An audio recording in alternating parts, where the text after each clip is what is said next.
दोहराता हूं सुनो रक्त से लिखी हुई कुर्बानी, जिसके कारण मिट्टी भी चंदन है राजस्थानी।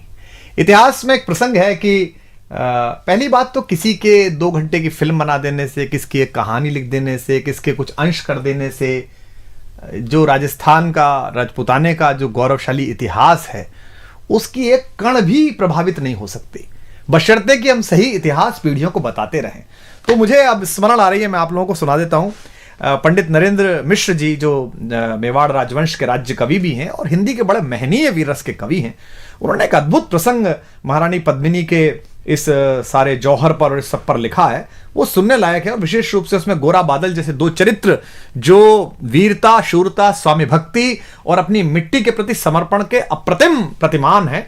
अद्भुत कविता है, मुझे स्मरण है तो मैं आपको सुनाता हूं कि दोहराता हूं सुनो रक्त से लिखी हुई कुर्बानी, जिसके कारण मिट्टी भी चंदन है राजस्थानी। रावल रत्न सिंह को छल से कैद किया खिलजी ने। अब वो आए थे उनके घर पर खिलजी, एक सामान्य संस्कार होता है, एक सामान्य अतिथि देवो भव होता है, पधारो हमारे देश का एक संस्कार होता है कि योद्धा हैं, अगर आपके शत्रु हैं, लड़ाई हुई है, उसके बाद भी अगर संधि हुई है, घर तक आए हैं, तो उसी सौम्यता में महाराणा उनको छोड़ने गए बाहर तक और वहां उनको छल पूर्वक कैद कर लिया गया। चूंकि वो छली प्रजाति है तो अब इसको महाराणा वहां कैद हैं। और यहां अब ये प्रसंग है कि दोहराता हूं सुनो रक्त से लिखी हुई कुर्बानी, जिसके कारण मिट्टी भी चंदन है राजस्थानी। रावल रत्न सिंह को छल से कैद किया खिलजी ने, कालजयी मित्रों से मिलकर दगा किया खिलजी ने। खिलजी का चित्तौड़ दुर्ग में एक संदेशा आया, जिसको सुनकर शक्त शौर्य पर फिर अंधियारा छाया। 10 दिन के भीतर न पद्मिनी का डोला यदि आया, यदि न रूप की रानी को तुमने दिल्ली पहुंचाया, तो फिर राणा रत्न सिंह का शीश कटा पाओगे और शाही शर्त न मानी तो फिर पीछे पछताओगे। अब ये एक संदेश आता है चित्तौड़ के किले में, तो पूरे किले में बड़ी अफरा तफरी मच जाती है कि महाराणा पहले ही नहीं है और अब ये नया हमारे पर क्या आ गया। तो यह दारुण संवाद लहर सा तोड़ गया रण भर में, यह बिजली की तरह क्षित से फैल गया अंबर में। महारानी हिल गई, शक्ति का सिंहासन डोला था सतीत्व मजबूर जुल्म विजयी स्वर में बोला था। रुष्ट हुए बैठे थे सेनापति गोरा रणधीर, जिनसे रण में भय खाती थी खिलजी की शमशीर। महाराणा के एक अद्भुत सेनापति थे, अद्भुत योद्धा थे, जिनसे पूरा खिलजी वंश और सारे आतताई डरते थे। सेनापति गोरा और उनके भतीजे थे बादल, जो वीरता के अप्रतिम प्रतिमान है, जैसा मैंने कहा। तो जब ये प्रसंग तय हुआ कि महारानी पद्मिनी को शीशे में दिखा दिया जाएगा और ये सब हुआ, इतिहास में ये प्रसंग है और नरेंद्र मिश्र जी ने अपनी कविता में लिखा है, तो इस बात पर वो नाराज हो गए। उन्होंने कहा कि मैं सेनापति हूं, मेरा बोलने का अधिकार नहीं, पर यह संभव नहीं है, कोई व्यक्ति ऐसे भी क्यों देखे। तो राणा रतन सिंह ने सुनते हैं कहा है कि तुम राजनीति नहीं जानते हो, हर समय तलवार निकाल लेते हो, चलो। तो वो नाराज हो गए और वो किला छोड़कर चले गए। तो ये था कि जिससे रण में भय खाती थी खिलजी की शमशीर, रुष्ट हुए बैठे थे सेनापति गोरा रणधीर। अन्य अनेकों मेवाड़ी योद्धागढ़ छोड़ गए थे, रत्न सिंह की संधि नीति से नाता तोड़ गए थे, पर रानी ने प्रथम वीर गोरा को खोज निकाला। वन वन भटक रहा था मन में तिरस्कार की ज्वाला। यह लोक श्रुति है कि महारानी स्वयं घोड़े पर सवार होकर अपनी अंगरक्षिकाओं को लेकर, कोई विश्वस्त साथियों को लेकर जंगल जंगल गई और एक जगह पर उन्हें एक पेड़ के नीचे सेनापति गोरा तलवार लिए मिल गए। तो वहां उनसे उन्होंने बात की, पर रानी ने प्रथम वीर गोरा को खोज निकाला। वन वन भटक रहा था मन में तिरस्कार की ज्वाला, गोरा से पद्मिनी ने खिलजी का पैगाम सुनाया। गोरा को पद्मिनी ने खिलजी का पैगाम सुनाया, मगर वीरता का अपमानित ज्वार नहीं मिट पाया।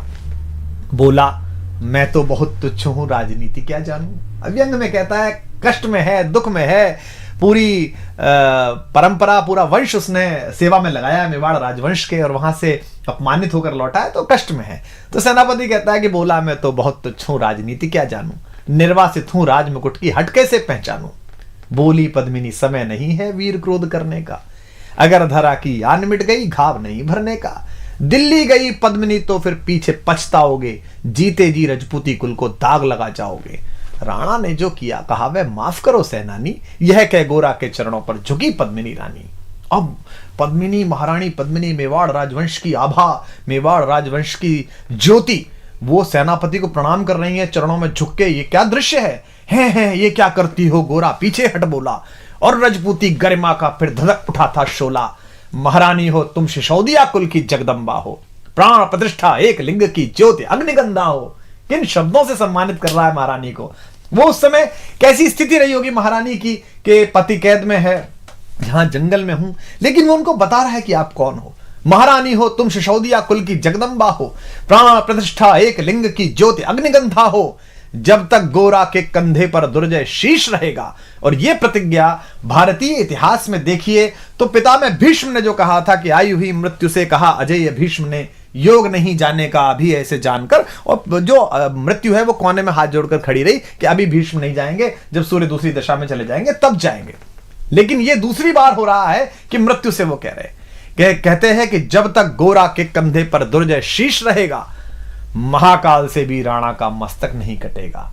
तुम निश्चिंत रहो महलों में देखो समर भवानी, और खिलजी देखेगा केसरिया तलवारों का पानी। खिलजी देखेगा केसरिया तलवारों का पानी। राणा के सकुशल आने तक गोरा नहीं मरेगा, एक पहर तक सिर कटने पर भी धड़ युद्ध करेगा। एक लिंग की शपथ, महाराणा वापस आएंगे, महाप्रलय के घोर प्रबंजन भी न रोक पाएंगे। शब्द शब्द मेवाड़ी सेनापति का था तूफानी, और शंकर के डमरू में जैसे जागी वीर भवानी, जिसके कारण मिट्टी भी चंदन है राजस्थानी, दोहराता हूं सुनो रक्त से लिखी हुई कुर्बानी। अब ये शक्ति, शौर्य और कूटनीति और सजगता का एक अद्भुत तालमेल है और ऐतिहासिक प्रसंग है कि किस तरीके से बुद्धि का प्रयोग किया है, शक्ति का प्रयोग किया है, शालीनता का प्रयोग किया है, अपनी स्वामी भक्ति का प्रयोग किया है, अपनी मनुष्यता का प्रयोग किया है, और इन सबको मिलाकर इतिहास का एक ऐसा गुलदस्ता बना दिया है जो शायद विश्व के इतिहास में कहीं नहीं मिलता। तो जिसके कारण मिट्टी भी चंदन है राजस्थानी। तो लिखते हैं नरेंद्र मिश्र जी के, खिलजी मचला था पानी में आग लगा देने को, पर पानी प्यासा बैठा था ज्वाला पी लेने को। गोरा का आदेश हुआ सज गए 700 डोले, योजना बनी कि भाई आएंगे पद्मिनी, चलो ठीक है। अब कैसे आएंगी? तो 700 डोले सजाए गए, हर डोले में एक मेवाड़ी वीर बैठा, 4 कहार, 5 लोगों की एक पालकी, और अपने 700 सहेलियों के साथ आएंगी। तुरंत तैयार हो गया खिलजी के, ये तो बहुत अच्छा है, ऐसा इतिहास में है और वो भी लिखते हैं। तो अब किस तरीके से इसको किया है, इस पूरे प्रसंग को देखिए कि गोरा का आदेश हुआ सज गए 700 डोले, और बांकुरे बादल से गोरा सेनापति बोले खबर भेज दो, खिलजी पर पद्मिनी स्वयं आती है, अन्य 700 सखियां भी वो संग लिए आती है। स्वयं पद्मिनी ने बादल का कुमकुम तिलक किया था, दिल पर पत्थर रखकर भीगी आंखों से विदा किया था।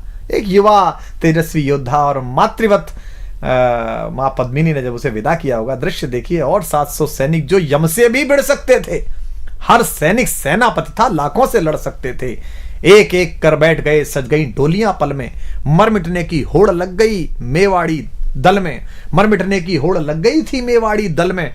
हर डोली में एक वीर था, 4 उठाने वाले, पांचों ही शंकर के गण की तरह समर मत वाले, पांचों ही अपने आप में अद्भुत थे। बजा कूच शंख सैनिकों ने जयकारी लगाई, हर हर महादेव की ध्वनि से दशों दिशा लहराई।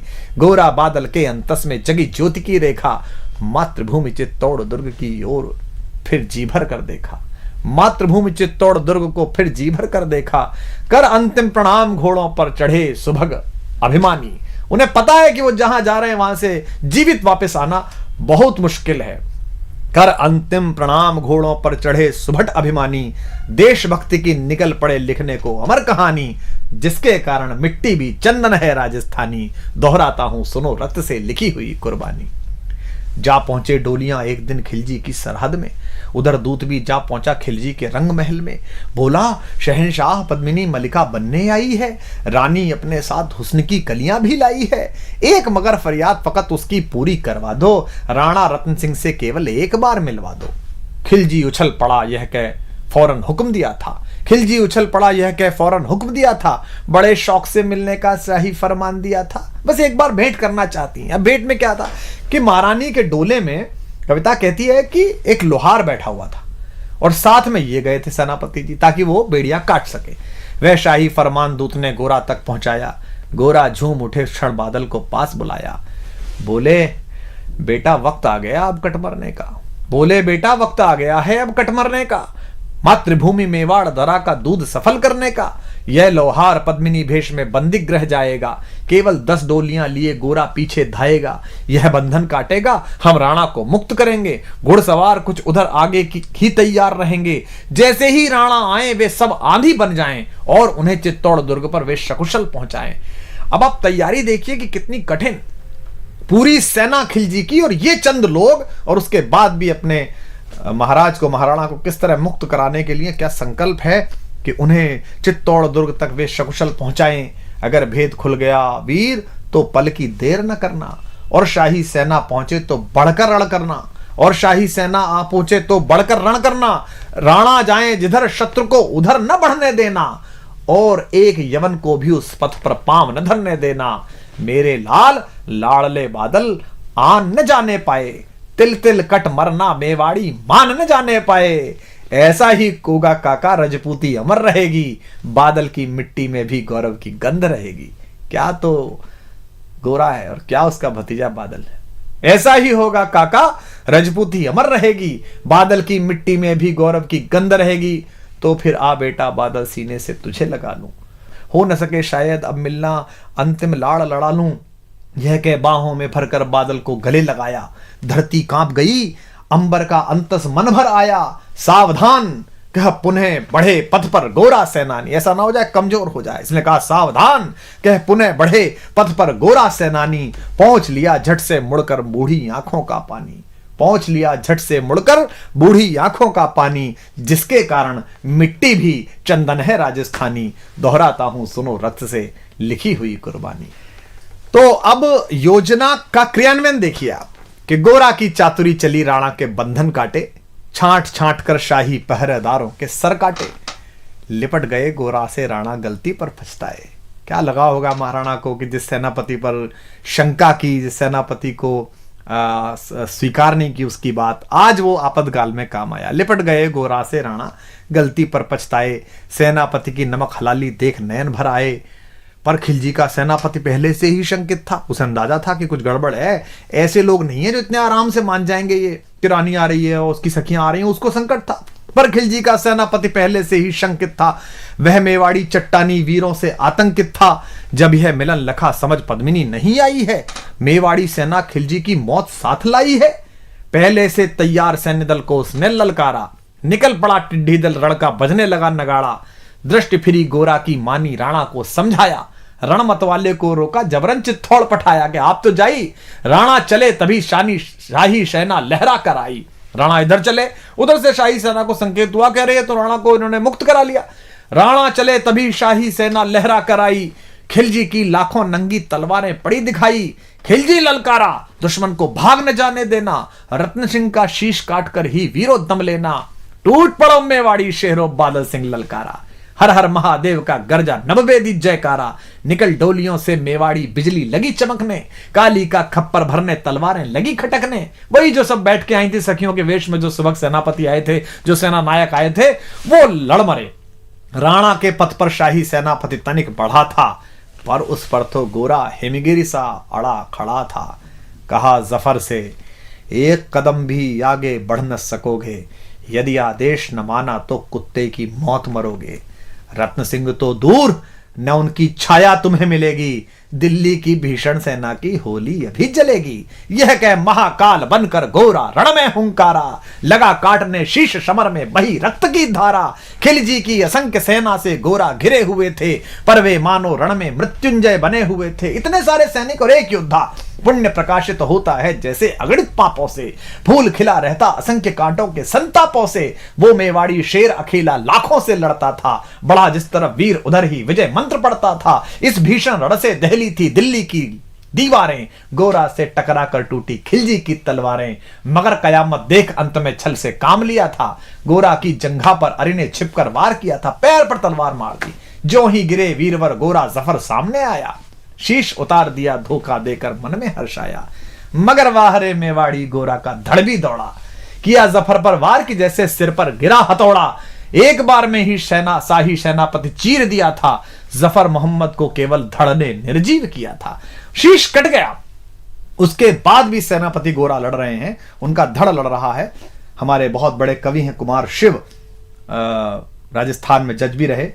उनकी बहुत प्रसिद्ध गजल की पंक्ति है कि जब उनके शीश समरभूमि में उतरते थे, जब उनके शीश समरभूमि में उतरते थे, वे ऐसे लोग थे जिनके कबंध लड़ते थे। तो उनका कबंध, उनका धड़ लड़ रहा है। जफर मोहब्बत ज्यों ही जफर कटा शाही शहना का साहस लरजा, काका का धड़ लख बादल सिंह महारुद्र सा गरजा। अरे कायरो नीच बांगड़ो छल में रण करते हो, किस बूते पर जवा मर्द बनने का दम भरते हो। यह कहकर बादल उस क्षण बिजली बनकर टूटा था, मानो अंबर से धरती पर अग्निशिरा छूटा था। ज्वालामुखी फटा हो जैसे दरिया हो तूफानी, सदियों दोहराएंगी बादल की रणरंग कहानी। क्या पंडित जी ने क्या उत्तम शब्द इस्तेमाल किया है, सदियों दोहराएंगी बादल की रणरंग कहानी। अरिका भाला लगा पेट में आंतें निकल पड़ी थी, जख्मी बादल पर लाखों तलवारें खिंची खड़ी थी। कसकर बांध लिया आंतों को केसरिया पगड़ी से, पेट फट गया और पगड़ी उतारी और इस पर बांध ली। रंचक डिगा न वह प्रलयंकर सम्मुख मृत्यु खड़ी से। अब बादल तूफान बन गया शक्ति बनी फौलादी, मानो खप्पर लेकर मैं रण में लड़ती हो आजादी। उधर वीरवर गोरा का धड़ अरिदल काट रहा था, उधर वीरवर गोरा का धड़ अरिदल काट रहा था, और इधर बादल लाशों से भूतल पाट रहा था। आगे पीछे दाएं बाएं जमकर लड़ी लड़ाई, उस क्षण समर भूमि में लाखों बादल पड़े दिखाई। मगर हुआ परिणाम अंत में वही कि जो होना था, उनको तो कण कण अरियों के शोणित में धोना था। मेवाड़ी सीमा में राणा सकुशल पहुंच गए थे, गोरा बादल तिल तिल कटकर रण में खेत रहे थे। एक एक कर मिटे सभी मेवाड़ी वीर सिपाही, रत्न सिंह पर लेकिन रंचक आंच न आने पाई। गोरा बादल के शव पर भारत माता रोई थी। क्या क्या युद्ध है, क्या युद्ध है। गोरा बादल के शव पर भारत माता रोई थी, उसने अपनी दो ज्वलंत प्यारी मणियां खोई थी। धन्य धरा मेवाड़, धन्य गोरा बादल अभिमानी, जिनके बल से रहा पद्मिनी का सतत्व अभिमानी। धन्य धरा मेवाड़, धन्य गोरा बादल बलिदानी, जिनके बल से रहा पद्मिनी का सतत्व अभिमानी। जिनके कारण मिट्टी भी है चंदन राजस्थानी, दोहराता हूं सुनो रक्त से लिखी हुई कुर्बानी। दोहराता हूं सुनो रक्त से लिखी हुई कुर्बानी। अब देखिए रत्न सिंह पर लेकिन रंचक आंच न आने पाई। अगर आप ये प्रसंग अपनी पीढ़ियों को नहीं सुनाएंगे, अगर इस इतिहास की इस व्याख्या को आप अपनी पीढ़ियों तक नहीं पहुंचाएंगे, तो ये जो जमूरे हैं, ये जो जाहिल हैं, जिन्होंने कुछ पढ़ा नहीं है, कुछ जाना नहीं है, मिट्टी से प्रेम नहीं किया है, 19वीं माले पर बैठकर जो इस देश के इतिहास, इस देश की संस्कृति की व्याख्या करते हैं, बंबई में बैठकर या कहीं भी बैठकर, आप फिर इनसे नाराज होंगे ही नहीं। इसलिए ज़्यादा आवश्यक है कि इनके प्रति ध्यान देने के बजाय आप अपनी पीढ़ी को, आने वाली पीढ़ियों को ये इतिहास सिखाएं, बलिदान सिखाएं। मैं स्वयं अपने परिवार को लेकर 4-4, 5-5 दिन हल्दी घाटी, गोगुंदा, चावण सब जगह लेकर जाता हूँ, बताता हूँ, बताया है पीढ़ियों को कि ये चावण है, यहाँ पर अंतिम संस्कार हुआ था उस स्वाधीनता के सबसे बड़े पैरोकार। विश्व भर में अगर अपनी निजी स्वतंत्रता, निजता और स्वाभिमान की अगर किसी को लड़ाई लड़नी हो, तो उसको एक बार कुंभलगढ़ उस दरवाजे पे जाना चाहिए, उस छोटे से कक्ष में जाना चाहिए जहां महाराणा पैदा हुए। तो गोरा बादल के शव पर एक एक कर मिटे सभी मेवाड़ी वीर सिपाही, रत्न सिंह पर लेकिन रंचक आंच न आने पाई। गोरा बादल के शव पर भारत माता रोई थी। क्यों भारत माता क्यों रोई? दो योद्धाओं पर। गोरा बादल के शव पर भारत माता रोई थी, उसने अपनी दो ज्वलंत प्यारी मणियां खोई थी। युद्ध केवल एक राजा को, महाराणा को मुक्त कराने का नहीं था। युद्ध यह था कि हम अपनी सीमा, अपनी जगह पर अपनी निजता और स्वाभिमान के साथ जीते हैं। हम दूसरे की किसी सीमा का अतिक्रमण नहीं कर रहे, दूसरे के स्वाभिमान को हम चुनौती नहीं दे रहे। हमारे घर में आई हुई कोई भी महिला, कोई भी पुरुष हमारे लिए अतिथि है, हम अपने अतिथि के लिए अपने किला कुर्बान कर देते हैं। हटी हमीर को देखा, ये क्या है कि आप किसी के दरवाजे पर जाकर अपनी गुंडाई करेंगे तलवारों के नाम पर? यह युद्ध है स्वाभिमान का कि गोरा बादल के शव पर भारत माता रोई थी, उसने अपनी दो ज्वलंत प्यारी मणियां खोई थी। धन्य धरा मेवाड़, धन्य गोरा बादल अभिमानी। धन्य धरा मेवाड़, धन्य गोरा बादल अभिमानी, जिनके बल से रहा पद्मिनी का सतित्व अभिमानी, जिसके कारण मिट्टी भी चंदन है राजस्थानी। दोहराता हूं सुनो रक्त से लिखी हुई कुर्बानी।